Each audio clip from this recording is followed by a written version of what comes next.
فيا أيها المسلمون، اتقوا الله تعالى بطاعته والتزام شرعه وحفظ حدوده لتكونوا من المصلحين الفائزين في الدنيا والآخرة.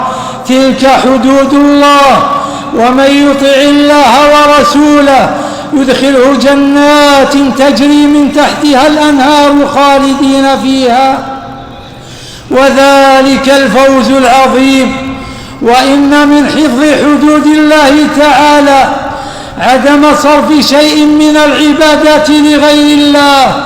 قال الله تعالى: إن الحكم إلا لله، أمر أن لا تعبدوا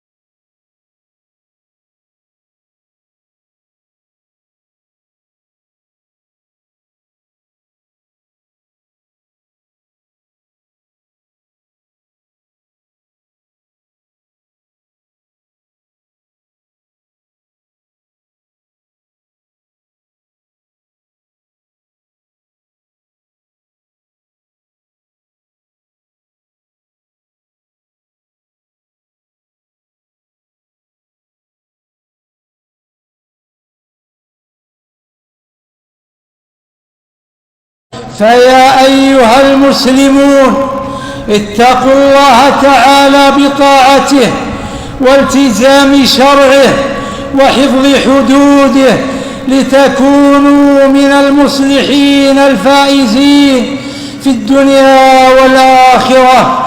تلك حدود الله، ومن يطع الله ورسوله يدخله جنات تجري من تحتها الأنهار خالدين فيها، وذلك الفوز العظيم.